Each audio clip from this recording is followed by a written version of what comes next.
They said no one walked away from the dungeons of the Red Keep, not alive, not after betraying the crown. Yet somehow Eddard Stark did. It wasn't a miracle. It wasn't mercy. It was a deal, forged in blood and shadows. Varys came in the night, slippered feet silent on the cold stones. The cell stank of piss and damp rot, and Ned was half-starved, his face sunken and beard matted. He no longer expected kindness. He barely expected breath. "You have daughters," Varys had whispered. "A spider in the dark. One still in the lion's den. The other fled. Your death does not serve them, but your silence might." Ned spat blood and didn't answer. Varys waited, as always. Waiting was his art. Then came the voice that finally broke him. "Father?" "Sansa, behind the bars, dressed in silk that made her look like a doll rather than a girl. But her eyes, red, puffy, trembling, those were real. That was the night Ned Stark signed his soul away. They staged it all. The crowd saw him confess, a traitor begging mercy from a boy king. The sword was raised, but it never fell. A last-minute intervention, Cersei's command, Joffrey's act of false mercy. The people cheered or jeered, it didn't matter. He was not dead, and that was the point. His name was ashes, his honor buried in lies. But he breathed, and he was gone. Disappeared into the black cells below, where no raven flew and no whisper escaped. Rumors spread. He had died after all, poisoned by guilt, taken by illness, drowned in shame. Even Sansa wasn't told the truth. Only a handful of men knew. One was Varys, another was Lord Baelish, who smiled too much, and the last was Qyburn. In the bowels beneath the Red Keep, Ned Stark became something else, an idea buried beneath stone. A ghost. 2 years passed. The War of the Five Kings raged. Robb marched south, not knowing his father lived. Arya wandered the realm, lost and wild. Winter crept closer, and in the shadows, the spider whispered of change. Varys wasn't a friend. He never pretended to be. But he was a man who hated chaos unless it had a purpose. "Ned Stark's death brought peace for a moment," he said one night, tossing a raven's feather onto the table. "But his return might buy justice." Ned laughed, hollow. "What's left of me to return? My name is filth. My family is broken. My people are dead or dying. You think the North will welcome a ghost?" "I think the North remembers," Varys replied. The plan was delicate. Everything hinged on timing. They smuggled Ned out of King's Landing during the riot of Black Bread Day, when starving commoners stormed the gates and torches lit the sky. Qyburn gave him a potion to dull his features, stain his skin, make his eyes look dull. A beggar, with a hunched back and a limp. No one looked. Twice, especially not at an old man. He made it to Gulltown, hidden in a merchant's wagon. Then to White Harbor, where the mists of the north tasted like home and burned his lungs like truth. But he didn't go to Winterfell. He couldn't. Instead, he traveled the cold roads in secret, seeking the bannermen who once called him lord. Some were dead. Others had bent the knee to the Boltons or worse. But a few, just a few, still lit the torches when the raven flew. Word spread in whispers. The wolf lives. At a frost-covered inn outside Last Hearth, Ned Stark finally stood, before his own again. Old men with greyed beards, sons with steel in their eyes, no lords, no banners, just northern blood. "I won't ask you to fight for me," Ned said. "I won't even ask you to believe, but I am not done. And neither is the North." They did not kneel, they simply rose. The inn near Last Hearth turned into something more than shelter. In the corner of its smoky common room, plans were born over mugs of sour ale and whispered names. The men who gathered weren't soldiers, they were survivors. Farmers who'd lost sons, old knights whose swords had grown dull, smiths whose hands shook from the cold. But every one of them remembered the words of House Stark. Winter is coming. Ned didn't speak much those first few nights. His voice was still raw from years of silence, but when he did, the room fell quiet. "We once thought our honor would save us," he told them, staring into the fire. "I thought it would protect my children, my home. I was wrong. Honor is a blade in the wrong hands. It cuts deeper than treachery." No one argued. It was cold justice, fitting for the North. Every man in that room had tasted the sting of betrayal, whether from the Lannisters, the Boltons, or the broken oaths of Southern kings. They didn't want speeches. They wanted a cause. So Ned gave them. Wonder he would not reclaim Winterfell by force, not yet. The Boltons sat there now, flayed banners, flying above his children's graves. Stannis Baratheon had tried to uproot them and died in the snow. The North was still too fractured, too wounded. But there was a deeper enemy now.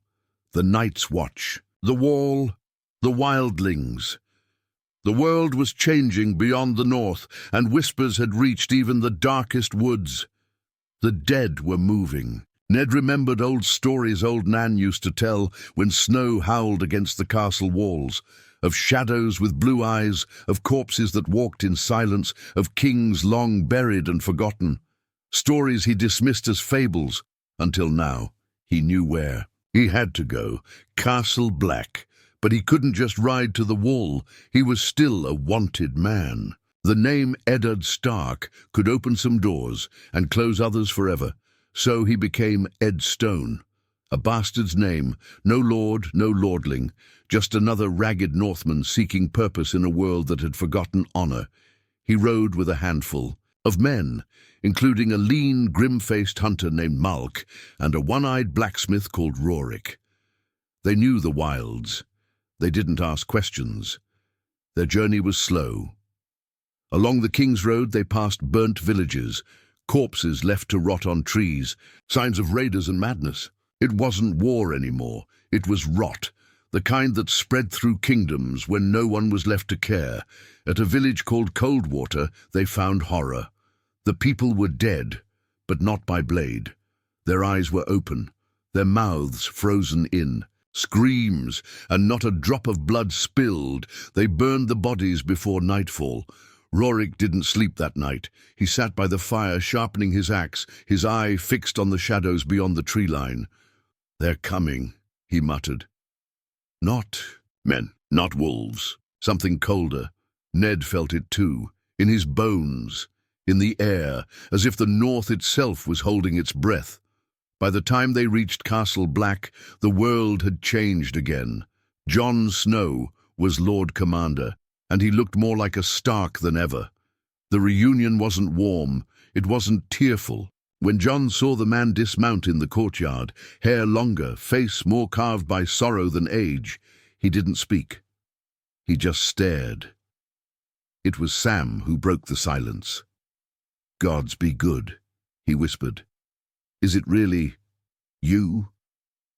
Jon approached, slowly, as if afraid the vision would vanish. His voice was rough. "They said you died." "They were meant to," Ned replied. The hug that followed was stiff and hard and broken. Jon was older now, colder, and Ned saw it.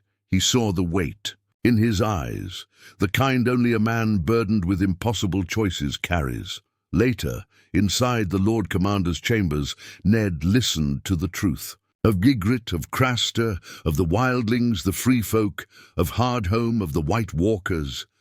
"They're real," Jon said quietly. "Everything they told us as children. It's true." And Ned finally understood. All the politics, the Lannisters, the Boltons, the Southern thrones, they were nothing. Dust, petty squabbles in the face of something older than hate. "They'll march south soon," Jon said, "and when they do, no crown will matter." Ned looked into the fire. "Then we must make sure the North stands together, even if I must drag every last house back to the old gods by force." Jon met his eyes. "Winter has come, father." Ned nodded. "No, death has. Castle Black had never felt like home, not even during Ned's youth when he rode north to visit Benjen, his quiet, haunted brother. It had always smelled of ice, smoke, and grief. Now it reeked of ghosts. The wall stood tall, but there were cracks in it, deep ones, not just in stone but in trust. The Night's Watch was splintered. Too many dead, too many new faces.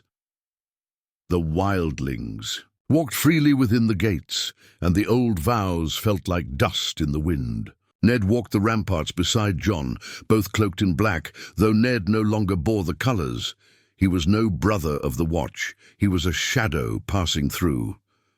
"You did what I could not," he told Jon, eyes scanning the icy expanse beyond. "The wall. You made peace with the free folk." Jon didn't look at him. "Peace is a story. What I did was buy us time, and they paid for it in blood. At Hardhome they died screaming, Father. Screaming and burning and freezing at once." Ned wanted to offer words of comfort, but he knew the price of command. It stains a man's soul. Jon had paid it young. Still, he couldn't help but feel the shift, the feeling that his son had grown in ways he couldn't understand, not just as a man, but as something different. Later that night, in the stillness of the library, Sam laid out maps, scrolls, and old texts. "They've attacked villages deep beyond the wall, whole clans gone, no bodies left, just silence and bones." His hands trembled as he pointed to a small ridge marked in ink. "Here, east of Then. I think they're heading south, slowly, but they're moving, and nothing stops them." Ned frowned. "What of dragonglass? Valyrian steel?" Sam nodded eagerly. "Yes, we've confirmed both can kill them, but we don't have enough. And the wall, I think it's warded, but those wards," he hesitated. "They're old, maybe too old." Jon folded his arms. "We'll need allies." Ned's gaze dropped to the map. "Then we go south. The North must unite again, with or without their consent." Sam shifted nervously. "What about the Boltons?" That name was venom in Ned's veins. He remembered Theon's letters, the rumors from travelers, the stories of flayed men, of Winterfell soaked in Stark blood, of Ramsay snow. "Winterfell is no longer a home." Ned said, "It's a tomb, but I will reclaim it, not for me." He looked at Jon. "For them."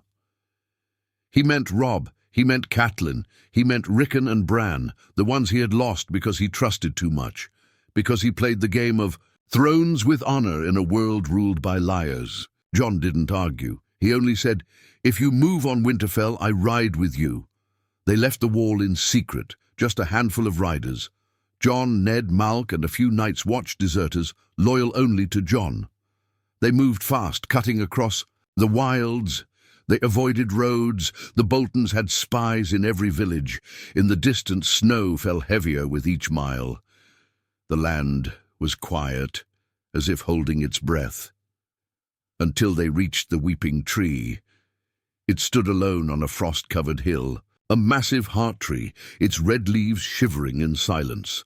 But it wasn't the tree that made Ned dismount. It was the figure nailed to its bark, a man, or what was left of one, stripped naked, his skin peeled in perfect spirals down to the bone, his eyes gouged out, his lips sewn shut.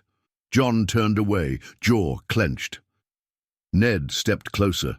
He recognized the ring on the corpse's remaining finger, sigil of House Serwyn, a northern house once loyal to Winterfell, flayed publicly as a message. Above the body, in dark, frozen blood, was carved one sentence: "The North belongs to the flayed." Jon spit into the snow. "Ramsay." Ned didn't speak. He stared at the body until the wind howled louder than thought. Then he whispered, "No more." That night, as they made camp beneath the stars, Jon came to him alone. They sat by the fire, both lost in silence, until Jon finally asked the question that had lingered since their reunion. Why didn't you tell me? Ned didn't look up. About what? About me. About who I really am. The fire cracked between them. I know, Jon said softly. I read the letters. Sam helped me piece it together. I'm not your son. Ned's eyes glistened in the firelight. You are. Maybe not by blood, but by choice. You always have been. But I'm a Targaryen. No, Ned said. You are Jon Snow. That name may carry no banners, but it carries my honor. And in this world, that's rarer than any crown. Jon looked away. I don't want a crown. Good, Ned said, because we're not fighting for thrones anymore. He stared into the flames, voice dark. We're fighting to keep the world from ending. The flayed corpse haunted their journey south. It followed them in silence, in the creak of the snow beneath their boots, in the stillness of the trees, in every cold breath that scraped their lungs. The North wasn't just dying, it was being bled. Every village they passed told the same story. No one spoke openly, but the signs were there. Boltons had ridden through, collected loyalty taxes, left bodies, or took sons, or worse, daughters. At a small hamlet called Greybriar, Jon saw it firsthand. A girl no older than Arya had been hung by her wrists in the center of the town square, naked, beaten. The banner of House Bolton fluttered beside her like mockery. Ned dismounted before anyone else could. He cut her down himself, his hands trembling. As he wrapped her in his cloak, her father stood nearby, silent, holding a rusted pitchfork. He didn't thank them, he didn't cry. He simply said, "We knelt, we still lost her." Jon had no words, but Ned did. "Then it's time you stood back up." By nightfall, Greybriar swore themselves to Ned Stark. Quietly. The villagers couldn't offer swords, but they gave food, shelter, and rumors. Ramsay had grown more violent. Since his father's death, Rose Bolton had been murdered in his sleep, rumors said by his own son's hand. Now, Ramsay ruled alone. Worse, he was preparing for war. He'd heard of the Stark loyalists gathering in the north. He'd heard whispers of ghosts returning from the dead. He didn't believe them, but he was hunting them.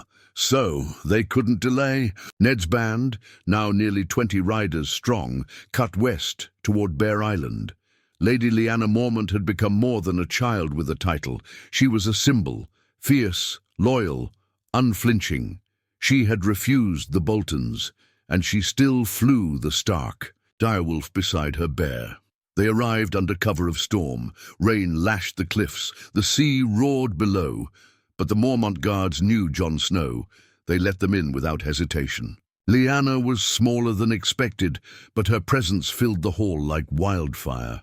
She stood before Ned and Jon, with her arms crossed, chin lifted.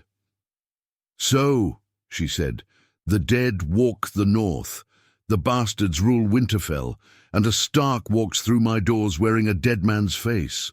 Jon stepped forward. "He's no ghost. He's Ned Stark." Lyanna's eyes narrowed. She stepped forward, studying Ned like a blacksmith examining a flawed blade. "Prove it." Ned didn't speak.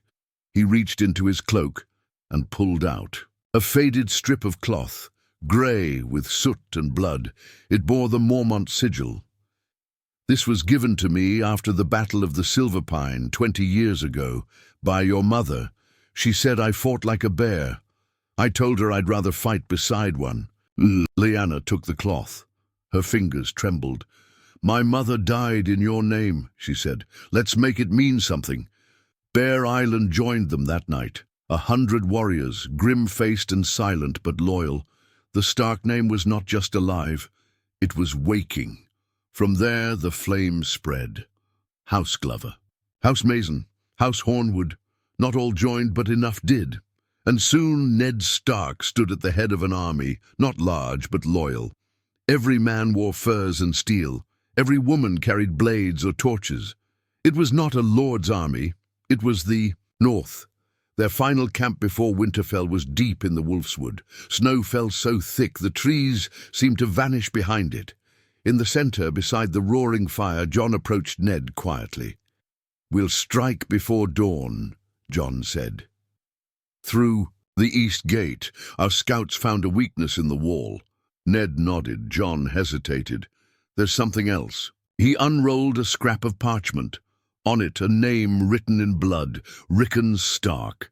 "He's alive," Jon said. "Ramsay has him. He's using him to bait us." Ned closed his eyes. Pain surged through him like ice in his veins. Rickon, his last boy, taken, held like a trophy in the house that once protected them all. "Then we don't just take Winterfell," Ned said. "We burn Ramsay's name from the memory of Westeros." The fire cracked louder. A wolf howled in the distance. And when the sun rose next, it was over Winterfell. The snow had quieted. It came in soft flakes now, drifting like ash onto the soldiers' shoulders. The forest whispered around them. Branches creaking, horses snorting low, armor rattling in rhythm with heartbeats. No one laughed. No one told stories. This wasn't a march. It was a reckoning. Winterfell stood just beyond the trees, once a home, now a wound. Jon and Ned stood apart from the others, crouched on a rocky ridge overlooking the keep. It looked smaller than Ned remembered, swallowed by snowfall and silence. But he could still see it. The courtyard where Arya used to train with wooden swords, the tower where Bran had fallen, the godswood where he prayed for forgiveness he never got. And above it all, the flayed man of House Bolton, flapping like skin on a butcher's hook. Jon handed him the spyglass. "He's there! Ramsay! On the ramparts!" Ned looked. The bastard stood in furs too fine for his name, smirking down at the emptiness beyond the gates. He was tossing bones to his dogs, laughing. His eyes held the kind of madness that didn't come from war, but from peace. The kind of evil that grows when nothing stops it. "How many men does he have?" Ned asked. "Maybe 500. Some Stark riders, a few sellswords, not all loyal, but enough to hold a siege." Ned looked down at the army they'd brought. Northern to the bone, maybe 300 men and women, counting every blade, but they didn't flinch. They had nothing left to fear. "Then we take the east wall," Jon said again, just before first light. "No," Ned replied, eyes still on Winterfell. "We won't wait for light." He turned to Jon. "We take it in the dark, like wolves." Jon nodded, lips tight. That night, as campfires burned low, Ned walked alone among his soldiers. He didn't give a rousing speech. He simply met. Their eyes, one by one. He saw the fear there, yes, but also fire. The kind that comes when you've lost too much and can't lose more. He stopped beside Malk, the old hunter. "Still remember the shape of the eastern tunnels?" Malk grinned. "I was hunting rabbits in those holes before Ramsay knew which end of a sword was sharp." "Good," Ned said. "Lead us through." By the hour before dawn, they were ready. No banners. No horns, just steel and breath and snow. They slipped through the old smuggler's tunnel beneath the eastern wall, a half-collapsed passage that stank of rot and rats. Jon led the first wave. Ned followed close behind. The others fanned out.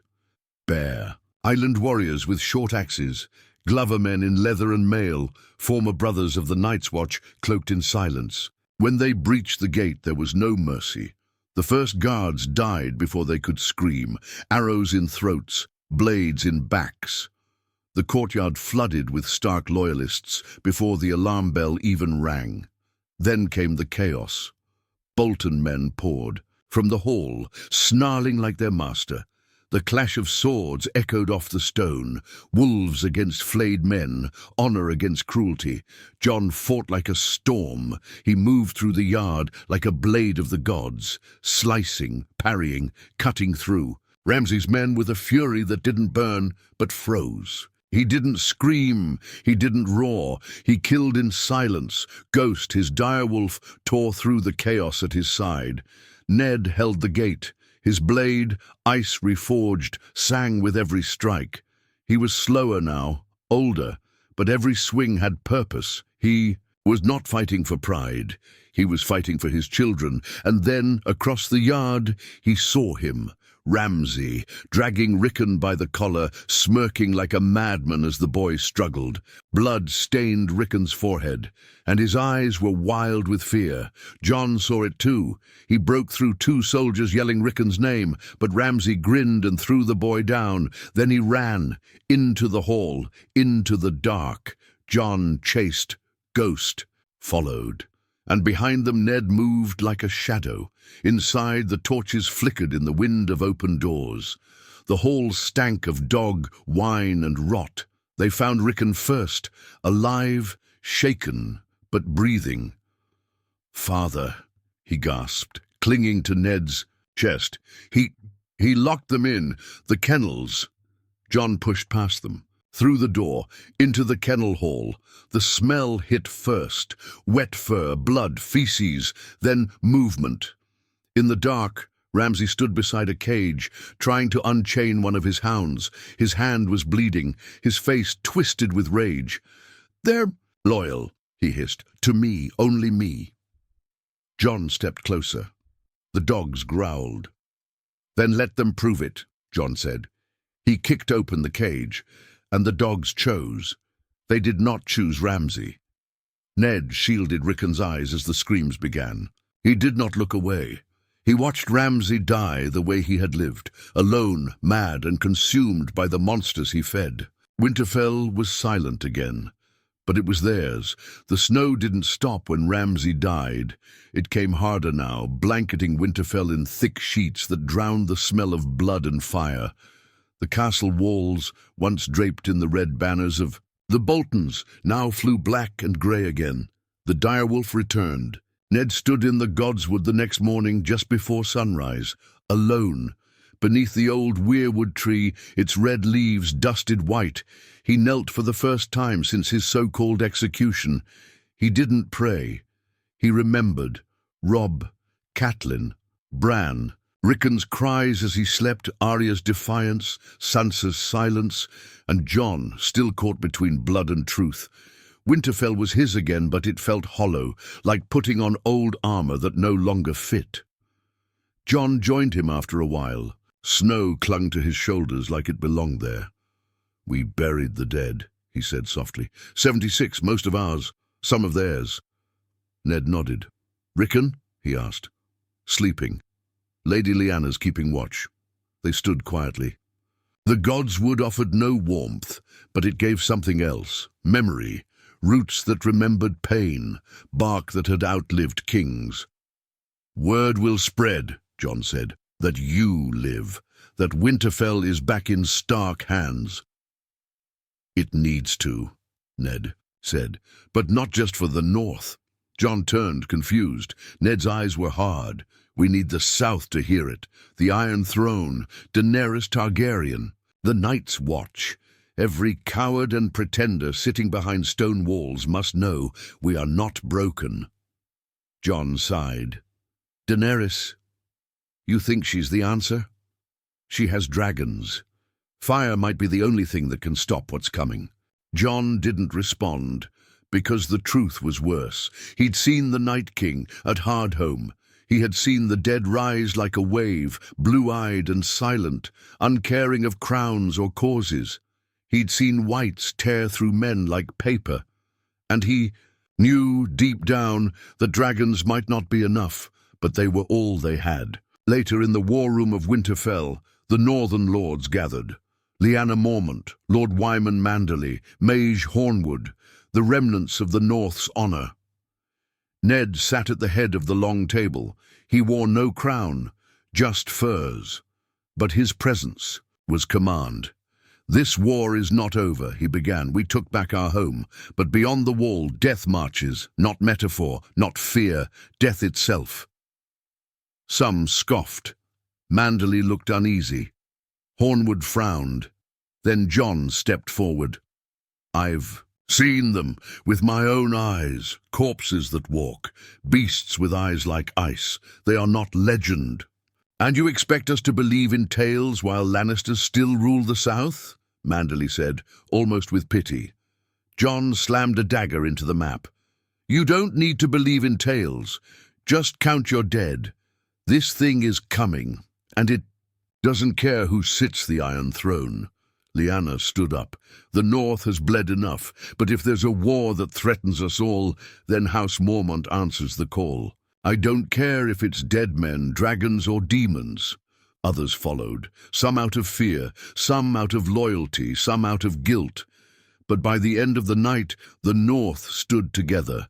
And then came the Raven. It arrived at dusk, wings half frozen, feathers black as midnight. The message was short, the seal was broken, but the words were untouched. The wall has fallen, Eastwatch is lost. The dead are marching. Jon's face went pale. Sam had sent the warning. Ned looked around the room. The lords had turned quiet, all staring at him, at the man who should have died years ago, who now stood between them and a darkness too old. For songs, he didn't raise his voice, he didn't make a speech. He just said, "Send riders, gather every man, every child who can hold steel, tell the free folk they're not alone." "And where will you go?" Jon asked. Ned turned toward the window. The snow was falling harder now. "South," he said, "to Dragonstone." The sea was cruel. Waves slapped against the hull like war drums, and salt stung every breath. But Ned Stark stood firm at the prow of the ship, wrapped in black furs, staring at the grey horizon. Behind him, the North prepared for war. Ahead of him, a queen with fire in her blood waited. Dragonstone. He remembered the name only from whispers, ancient seat of House Targaryen, a place of ash and smoke and forgotten gods. Now it held Daenerys Stormborn, breaker of chains, mother of dragons, and the only one who might understand what kind of war truly loomed. Jon was below deck, silent since they set sail. He'd barely eaten. He spoke less. Ned knew why. "You're thinking of her," Ned said as Jon climbed onto the deck. Jon didn't deny it. "She's different, not just because of the dragons. There's something in her, strength, but fire too." "Fire can warm," Ned said, "or burn." Jon turned to him. "Would you trust her?" Ned didn't answer for a long moment. "I would trust what she does, not what she says." The ship made landfall by mid-morning. Dragonstone loomed like a dead god. Sharp rocks.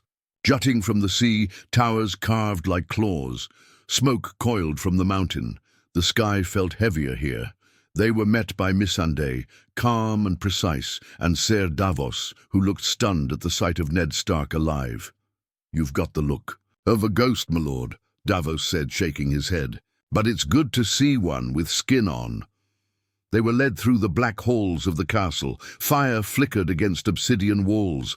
Carvings of old Valyria stared from the stone, dragons in flight, men with swords ablaze, cities falling, in flame. At the top of the great stairs, Daenerys waited. She sat upon no throne, but she did not need one. Her presence filled the chamber like heat. Silver hair tied back, eyes sharp as a hawk's. Beside her stood Tyrion Lannister. He blinked at Ned, stunned. "7 hells. They said you were dead." "They say a lot of things," Ned said. Daenerys rose slowly. "So, the North sends a dead man and a bastard. What should I take from that?" Jon's jaw clenched, but Ned stepped forward. "Take it as a warning," he said. "We are not here to bend the knee. We are here because the world is ending." She arched an eyebrow. "Dramatic." "I've buried too many people to care about drama. The wall has fallen. The Night King rides with an army of corpses, and they will not stop at the North." Tyrion folded his arms. "And you think we should take your word?" "I don't care if you believe me," Ned said, "but you will believe your own eyes." He tossed a satchel at Tyrion's feet. Inside, wrapped in cloth, was a white's hand, still twitching, frozen fingers jerking like spider legs. The flesh was black and cracked with frost. Daenerys didn't flinch, but Tyrion did. Jon stepped forward. "We're not your enemies, but if we don't stand together now, there won't be a realm left to rule." For a long moment, Daenerys said nothing. The fire crackled beside her. Then she nodded once. "I've seen enough fire to know it cannot beat what's coming alone," she said. "We'll fight with you, but we will need more than blades." Ned frowned. "What more?" Tyrion spoke next. "The South must follow. If the armies of the dead are truly marching, then we must speak to Cersei." Ned's face darkened like a storm. "She won't listen. She plays the game, even now. She'll watch the world freeze if it means sitting on what's left." "She agreed to meet," Tyrion said. "A parley in King's Landing. A show of truth." Ned's hand curled into a fist. "I knelt once in that city. I lost everything. You're asking me to go back to the place where they tried to bury me." Jon looked at him. "You survived it once. Now survive it again. For all of us." And so it was decided. A handful would ride to King's Landing. Ned, Jon, Daenerys, Tyrion, Ser Davos, and the creature they kept locked in chains. A single captured wight, proof of death that walks. The South would see, and if they didn't believe, then Winterfell would be the first to fall, but not the last. The road to King's Landing felt cursed. As they rode south, the world seemed too quiet. Villages abandoned, fields empty, no birds, no laughter, only crows. Each night they stopped to camp far from the road, building no fires, speaking only when needed. The wight, caged and shackled, snarled constantly, never sleeping, never tiring. Its eyes glowed in the dark like dying stars. Ned barely slept. Each time he closed his eyes, he saw Cersei's face. He saw Sansa crying, Arya lost, Robb's head on a pike, the sept of Baelor, the blade that never fell. He had come back to the city that killed him once. This time it would not finish the job. The parley was held in the dragon pit, ancient, ruined, forgotten. Fitting it was where kings once chained dragons. Now it would be where living men tried to chain death. The parties arrived in waves. Cersei Lannister arrived dressed in black, with Jaime by her side and Qyburn slinking like a snake behind them. The mountain loomed in armor so thick it looked like a tomb. Tyrion stood tall despite the weight in his eyes. Jon walked beside Daenerys, who arrived on Drogon's back, fire and scale in the sky above them. Even the lioness looked small in that shadow. And Ned, he stepped into the pit like a ghost come for reckoning. Cersei's eyes went wide. Jaime cursed under his breath. "You were executed," she said. "You tried," Ned replied coldly. "Didn't take." She laughed. A dead, bitter sound. "So the North sends corpses and bastards to parley?" Jon cut through the poison. "We're not here for thrones. We're here to show you what's coming." The cage was dragged forward. The wight was unchained. It exploded out like a storm, jaws snapping, limbs thrashing. It leapt toward Cersei before Jon tackled it, stabbing it down. The body didn't scream. It writhed in silence until Jon drove the dragonglass dagger through its skull. When it stopped moving, no one spoke for a long moment. Even the mountain took a step back. Cersei's face turned to stone. That was real.